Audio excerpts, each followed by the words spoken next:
मेरा नाम सुनील चौधरी है। कल का एक वीडियो हमने ड्रॉप बनाया था रासायनिक अभिक्रियाएं एवं समीकरण। जैसा कि रिस्पांस बच्चों का बहुत अच्छा था, बहुत सारे बच्चों ने अपने रिस्पांस बहुत अच्छे दिए। ये देखकर मुझे बहुत अच्छा लगा कि आप हमारे चैनल से जुड़कर बहुत अच्छे से स्टडी कर रहे हैं। बिल्कुल आपकी बातों को ध्यान में रखते हुए आज हम क्लास 10th के सेकेंड चैप्टर को ले आए हैं। पूरा चैप्टर एक वीडियो में, इसीलिए यहां पे हमने एक वर्ड रखा है, क्या? Final shot. मतलब जिन बच्चों की तैयारी अभी तक नहीं हो पाई थी या जिन बच्चों को लगता होगा कि सर कौन कौन सी टॉपिक है हमारे बोर्ड एग्जाम में बहुत ज्यादा इंपॉर्टेंट है, किसके लिए? अर्धवार्षिक और वार्षिक परीक्षा के लिए, तो वो सभी इंतजार की घड़ियां खत्म हुई। आज की इस क्लास में आप वीडियो पूरा देखिएगा और हम जिन जिन टॉपिकों पे बात करेंगे वो सारी टॉपिकें हमारे बोर्ड एग्जाम से बहुत ही मोस्ट इंपॉर्टेंट है। बस आप लोगों से एक रिक्वेस्ट है बच्चों कि वीडियो आप जरूर देखें। अगर अच्छा लगे तो लाइक्स लगे, अगर आपके कोई सुझाव है तो कमेंट बॉक्स में सुझाव दें, आपके कोई डाउट्स हैं तो या तो मुझे टेलीग्राम पे और या तो कमेंट बॉक्स में कमेंट करिए। हम सभी के कमेंट्स का आंसर जरूर करेंगे, ठीक है? पहले वीडियो की बात करें तो पहले वीडियो में कुछ बच्चों ने बहुत अच्छा रिस्पांस दिया है, तो चलिए उसके लिए बहुत बहुत थैंक यू। और आगे उम्मीद करते कि आगे भी आप ऐसे ही मन लगा के पढ़ते रहेंगे और हम बता रहे हैं कि आप 95% ऊपर मार्क्स ला सकते हैं अगर आप इसी तरह पूरी तैयारी के साथ चलेंगे तो। जैसा कि आज की हम लोग की टॉपिक है अम्ल, क्षार एवं लवण। ये क्लास 10th यूपी बोर्ड का सेकंड टॉपिक है। अगर पाठ्यक्रम पे आधार की बात करें कि तो सभी प्रश्न उत्तर जो भी होते हैं उनको पढ़ना चाहिए। ये हमारी चीजों का सक्सेस है, क्योंकि हमें सक्सेस पाने के लिए बहुत सारी चीजें देखनी होती हैं। पूरा चैप्टर का सारांश सिर्फ एक वीडियो में है आज के, जो 2021 मतलब अर्धवार्षिक परीक्षा, 2022 वार्षिक परीक्षा में पूछे जाएंगे। तो जिन जिन टॉपिकों पे चर्चाएं होंगी वो टॉपिकें बहुत महत्वपूर्ण है। बच्चा आप कहीं नहीं जाइएगा, 2 मिनट के लिए सब काम छोड़कर सिर्फ हमारे इस वीडियो को देखिए और अगर कोई डाउट्स है तो बताइएगा। जैसा कि चैप्टर का नाम है अम्ल, क्षार और लवण, वो बच्चे जो अभी तक इससे अनजान थे या कुछ बच्चे ऐसे भी होते हैं काफी लेट एडमिशन लेते हैं, उनकी तैयारी नहीं हो पाती, कुछ ऐसे बच्चे भी होते हैं जो पढ़ते हैं भूल जाते हैं, तो बिल्कुल बच्चों उन सभी के लिए आज एक टॉपिक लेके आए हैं जिसका नाम है अम्ल, बोले तो इंग्लिश नाम एसिड। अगर हम अपने फंडा की बात करें तो अम्ल वे होता है जो स्वाद में क्या होते? खट्टे होते।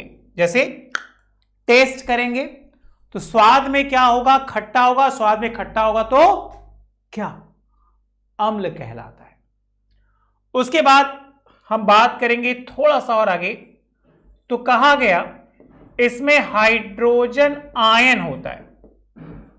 ध्यान दीजिए, अम्ल में मुख्यतः क्या होते? कुछ हाइड्रोजन आयन होते हैं और हाइड्रोजन आयन होने की वजह से वो H+ आयन निर्गत करते हैं और अम्ल कहलाते हैं। तीसरा, नीले लिटमस को लाल में परिवर्तित करते हैं।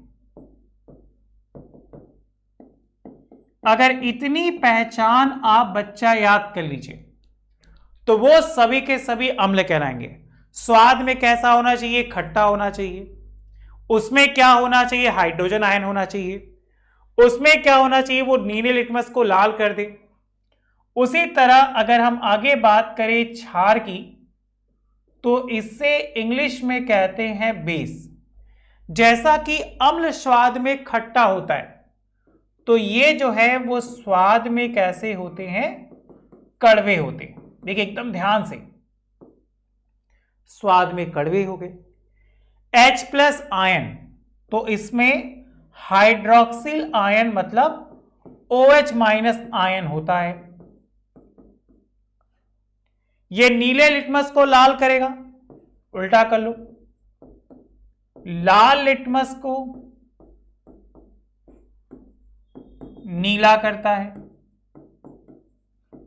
ध्यान दीजिए, ये नीले लिटमस को लाल किया, वो लाल लिटमस को नीला करता है। अब सवाल ये होता है कि सर क्या कोई ऐसी विधियां हैं जिनसे हम दोनों को मेजर कर सकते हैं? तो बिल्कुल बच्चा, अम्ल और क्षार को मापने के लिए हम लोगों ने एक बनाया था पीएच पैमाना। अगर आपको याद होगा तो पीएच पैमाने में एक वैज्ञानिक का नाम आता है सोरेनसन। सोरेनसन ने एक बात कही कि उस पैमाने के अंतर्गत यदि किसी भी वस्तु का जो पीएच मान है, क्या पीएच मान 7 से कम हो तो अम्लीय, पीएच मान 7 से अधिक हो तो क्षारीय, और पीएच मान एग्जैक्ट 7 हो तो उदासीन। इसको बताने के लिए उन्होंने एक पीएच पैमाना बनाया। यहां तक क्लियर है? तो आप बोलिए यस सर क्लियर है। अगर आपके कोई भी डाउट्स है तो बताइएगा, क्योंकि हम लोग डाउन नट्स में हैं आपके सभी डाउट्स को बिल्कुल अच्छे से क्लियर कर देंगे। ठीक, आगे चलें। जैसा कि एक वर्ड आ रहा है सर पीएच पैमाना, अगर आपके पास एनसीईआरटी बुक है तो एनसीईआरटी बुक ओपन कर सकते हैं। उस पीएच पैमाने को समझने के लिए आपको याद आएगा एक छोटा सा स्केल था जिसपे 0 से लेकर 14 तक नंबर गिवन थे। हमने कुछ नंबर को हाईलाइट कर लिया। जो हमारे पुराने बच्चे हैं वो जानते हैं क्यों हाईलाइट किया है। जो नए बच्चे देख रहे हैं वो थोड़ा सा टॉपिक को समझिए।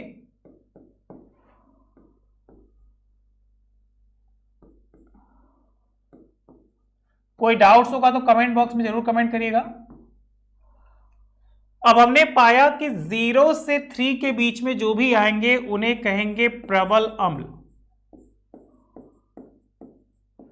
3 से 7 के बीच में जो भी आएंगे उन्हें कहेंगे दुर्बल अम्ल।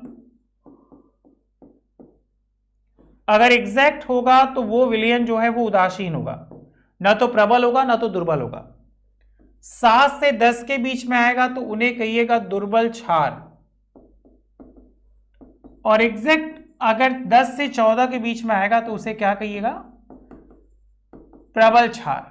अभी के इसी के अनुसार प्रबल क्षार और दुर्बल क्षार को समझने के लिए उन्होंने कुछ पीएच मान बताए। जैसे कि मान लीजिए नींबू का रस है, तो नींबू के रस का जो पीएच मान होता है वो 2.4 समथिंग होता है। उसके बाद अगर हम लोग बात करें टमाटर का रस, तो टमाटर के रस का जो पीएच मान होता है वो 4.2 होता है। और आगे बढ़िए, दूध कितना? 6.5, जल 7। कुछ और बढ़ते हैं ना, आंसू या ब्लड्स, दोनों का एक जैसा होता है। आप रुधिर या लिख लो, रुधिर थोड़ा हिंदी वर्ड है। दोनों का पीएच मान सेम होता है 7.4। उसी तरह अगर हम थोड़ा सा और आगे बढ़े, टूथपेस्ट, टूथपेस्ट होता है 8। उसके बाद NaOH 14। ऐसे है तो बहुत सारे, लेकिन फिलहाल इतनी से ही बात करते। तो देखते हैं नींबू का रस 2.4 है, मतलब 0 से 3 के बीच में है तो वो क्या है? प्रबल अम्ल। टमाटर 4.2 है, मतलब यहां समथिंग है, तो 3 से 7 के बीच में दुर्बल। जल का पीएच मान 7 है इसलिए उदासीन। ये देखिए ब्लड, कभी खून पिया है किसी का? तो ब्लड पी करोगे तो हल्का कड़वा टेस्ट आता है, और वो कड़वा टेस्ट आने का मतलब क्या? क्षारीय प्रकृति। टूथपेस्ट, कहा है ना आपके टूथपेस्ट में नमक है, तो नमक नहीं, वो क्षारीय होने का कारण यह है कि हम लोग ब्रश नहीं करते तो अम्लीय प्रकृति होती है, और अम्ल को हटाना है तो क्षार का प्रयोग करना चाहिए। तो क्षारीय प्रकृति होगी तभी वो टूथपेस्ट काम करेगा। तो कोई भी पूछे टूथपेस्ट कैसा होता है तो क्षारी, और NaOH का pH मान होता है 14। इसी को समझाने के लिए कुछ pH फॉर्मूला आपको बताया गया था कि जब अम्लीय माध्यम हो तब आपके सर ने बताया होगा एक छोटा सा फॉर्मूला, pH बराबर -log(10H+ आयन। बोलिए क्या ये बात याद आ रही है? ये फाइनल शॉट है बेटा, अगर एक बार समझ गए तो 100% याद हो जाएगा, फिर भी नहीं समझे तो बताइएगा। उसके बाद POH -log(10OH- आयन। उसके बाद pH प्लस POH बराबर 14, फिर H+ dot OH minus equal to 10⁻⁻14। ये चार ऐसे हैं जो मुख्यतः दिए जाते हैं, ये वाला अम्लीय माध्यम में, ये वाला क्षारीय माध्यम में, ये सांद्रता होने पर, और ये घातांक होने पर। याद करिए हमने आपको बहुत सारे फॉर्मूले कराया था, उन फॉर्मूले को ध्यान में रखिएगा जब भी इन फॉर्मूलों को करेंगे। लॉग वाला जैसे आपको याद होगा log m into n, log m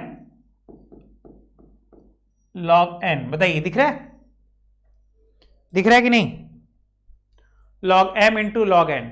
उसी तरह ये वाला फॉर्मूला भी याद होगा आपको, log m to the power n क्या था? n log m, log 10 जब दोनों हो गया तो 1, और log 2 की वैल्यू याद कर लीजिएगा 0.3010। बताइए इतने में किसी को डाउट है? pH क्लियर हो रहा है? आगे बढ़ा जाए। देखिए pH को समझाने के लिए एक और वर्ड यूज करते हैं जिनका नाम है सूचक, जिसे कहते हैं इंडिकेटर्स।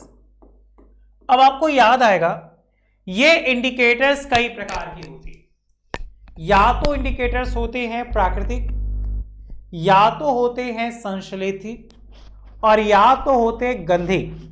नाम में ये सूचक, सूचक का मतलब सूचना देना। किस बात की सूचना? कि विलयन की प्रकृति अम्लीय है या क्षारीय है, इस बात की सूचना देने वाले को ही कहते हैं क्या? सूचक, इंडिकेटर्स। देखिए अगर आपको याद होगा तो कुछ सूचक हम आपको बता रहे हैं, जैसे लिटमस, तो हम लोग जानते हैं कि अम्लीय विलयन में इसका रंग कुछ और होता है, क्षारीय विलयन में इसका रंग कुछ और होता है। याद आ रहा है? उसके बाद बहुत मोस्ट इंपॉर्टेंट है फिनॉल फथेलीन, यह भी आपको याद होना चाहिए। इसके बाद आपको याद होना चाहिए मेथिल ऑरेंज। याद आ रहा है? इसके बाद फिनॉल रेड, इसके बाद रेड कैबेज, लाल पत्ता गोभी जिसे कहते हैं, इसके बाद प्याज, हल्दी, वैनिला,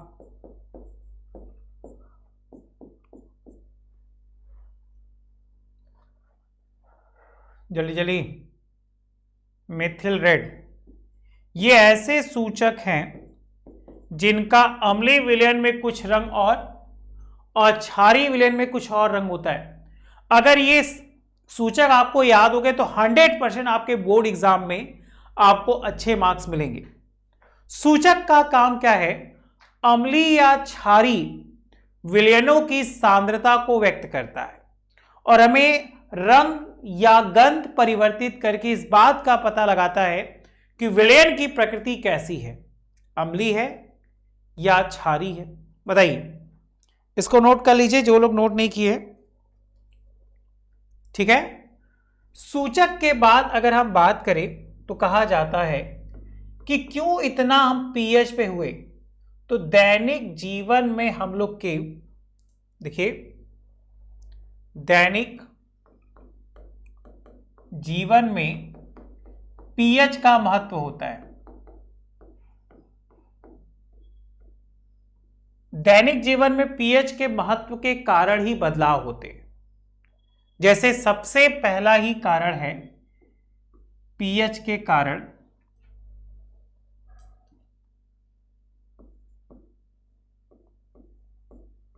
आत्मरक्षा। सभी जंतु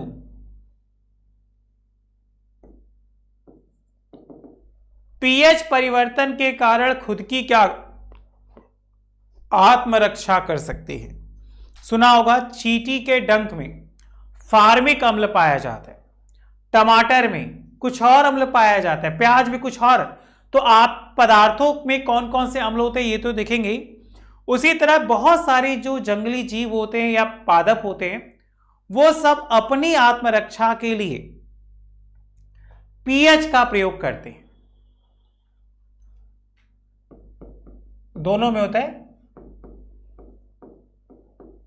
जंतुओं में भी और पादपों में भी। इसके बाद अगर हम बात करें तो दंत क्षय, हमारे दांतों का खराब होना भी पीएच पे डिपेंड होता है। अगर पीएच बैलेंस नहीं है तो दांत धीरे धीरे खराब हो जाएंगे। इसीलिए कहा जाता है कि क्षारीय टूथपेस्टों का प्रयोग करना चाहिए। इसके बाद याद रखिएगा पाचन क्रिया, हमारे शरीर का जो नॉर्मल पीएच होता है, मानव शरीर का पीएच संतुलन लगभग 7 से 7.8 के बीच में होना चाहिए। अगर इतना नहीं होगा तो हमारे शरीर में पाचन की क्रिया अच्छी नहीं होगी और हमारे शरीर में भोजन अच्छे से पचित नहीं होगा। इसके बाद एक नाम सुना होगा एसिडिटी। एसिडिटी का भी कारण है कि मानव के शरीर में पीएच का मान 7 से कम हो जाना। इसीलिए ऐसे पर्सन जिसको एसिडिटी होती है उसे क्या देते हैं, याद है?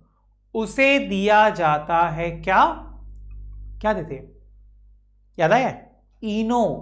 और इनो देने से इनो क्षारी होता है, पीएच समान होता है, एसिडिटी दूर हो जाती है। उसके बाद मृदा की उर्वरता। मृदा की उर्वरता मतलब उपजाऊ क्षमता भी पीएच पे ही डिपेंड होती है और इसी के कारण ही मिट्टी की उपजाऊ क्षमता को या तो बढ़ा सकते हैं और या तो घटा सकते हैं। अगर आप पाएंगे तो कोई भी फसल लगाएंगे तो पहले मिट्टी की जांच की जाती है और मिट्टी के जांच के बाद ही पता चलता है कि सामान्यतः शरीर में क्या क्या चीजें कमी हैं, क्या क्या उस मिट्टी में कमी है और फिर उन चीजों को मिलाया जाता है, मिट्टी की उपजाऊ क्षमता बढ़ जाती है।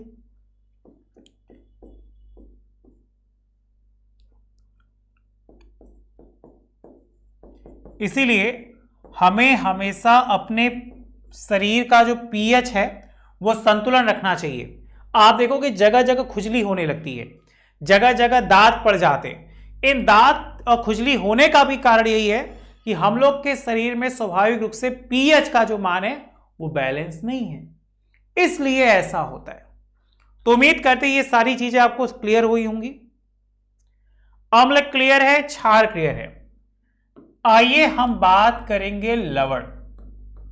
अगर कोई आपसे पूछे कि लवणों का निर्माण किससे होता है तो हम लोग जानते हैं कि अम्लों एवं क्षारों की परस्पर क्रिया से लवणों का निर्माण किया जाता है। अब इन लवण में हम लोग के बोर्ड एग्जाम में कौन कौन से लवण बहुत ज्यादा इंपॉर्टेंट है, तो सबसे पहला इंपॉर्टेंट है साधारण नमक। क्या? NaCl। दूसरा बच्चा कास्टिक सोडा, NaOH। तीसरा विरंजक चूर्ण, क्या? CaOCl2। चौथा बच्चा बेकिंग सोडा, NaHCO3। पांचवा वॉशिंग सोडा, Na2CO3.10H2। और लास्ट है क्या? POP, CaSO4.12H2। जल्दी से इसको कॉपी कर लीजिए, अगर कोई डाउट है तो बताइए। तो टोटल 6 लवण हम लोग के बोर्ड एग्जाम में सबसे ज्यादा इंपॉर्टेंट है। ये 6 लवण बहुत ज्यादा पूछे जाते हैं। अब जैसा कि बनाने की विधि की बात हो रही, तो 2 विधियां होती हैं। या तो आपसे पूछेगा प्रयोगशाला विधि बताइए, और या तो आपसे पूछा जाएगा बच्चों औद्योगिक विधि बताइए। ये दोनों विधियां आपसे एग्जाम में पूछी जाएंगी। प्रयोगशाला विधि मतलब कैसे लैब में उसको बनाएंगे, इंडस्ट्री कारखाने में जिन विधियों का प्रयोग करते हैं उसे औद्योगिक विधि के नाम से जानते हैं। गुणधर्म की बात करें तो 2 गुणधर्म होते हैं। एक होता है बच्चा भौतिक गुणधर्म, और बच्चा दूसरा होता है हमारा रासायनिक गुणधर्म। ठीक, और लास्ट में है उपयोग। कम से कम आप 4 उपयोग तो जरूर याद करिए।